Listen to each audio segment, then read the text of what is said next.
గుడ్డు పాపం పగిలి పొరుటయ్యే లోపే గుడ్డుకు మేకప్ వేయడానికి పోలీసులు సిద్ధంగా ఉన్నారు. ఎవరి గురించి అనుకుంటున్నారా? మన గుడ్డు అమర్నాథ్కి పెచ్చున పోలీసులు మేకప్ వేయడానికి రెడీ అయిపోయారు. ఇతని పైన కేసు నమోదైంది.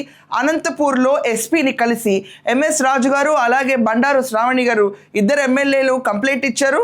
అండ్ ఇతను మాట్లాడిన మాటలు చాలా అభ్యంతరకరం అని, అది కాకుండా వంగలపూడి అనిత గారు ఎస్సీ సామాజిక వర్గానికి చెందిన ఆవిడ.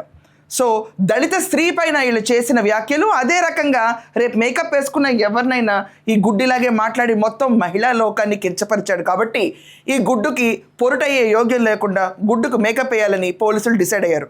ఇదివరకటి దాకా లెక్క వేరు, ఇక నుంచి గుడ్డుతో లెక్క అనేది ఆంధ్రప్రదేశ్లో మారబోతుంది. ఎవరన్నా పేట్లేరిపోతే ఖబర్దార్ జాగ్రత్త, మీ పైన చర్యలు తప్పకుండా తీసుకుంటామని ఈ ప్రభుత్వం హెచ్చరికలు జారీ చేస్తుంది.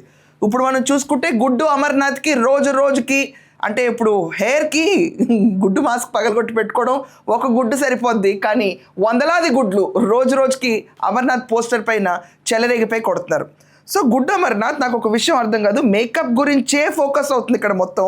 మేకప్ టాపిక్లో కూడా వస్తాను నేను. అది కాకుండా ఈవిడ చేసే పనులు ఇంకెవరు చేయలేరు అన్నాడు. నాలికని ఎన్ని రకాలుగా ఉన్నాయి, నీ నాలిక మేకప్ వేయాలి. మందం వేసిపోయారు మీరు ఒక్కొక్కళ్ళు ఇలా మాట్లాడతా. ఈవిడ చేసే పనులు ఇంకెవరు చేయలేరని ఆవిడంటే మీనింగ్ ఏంటి? జగన్మోహన్ రెడ్డి చేసిన పనులు ఇంకెవరు చేయలేదంటే గొడ్డలు తీసుకొచ్చినట్ట.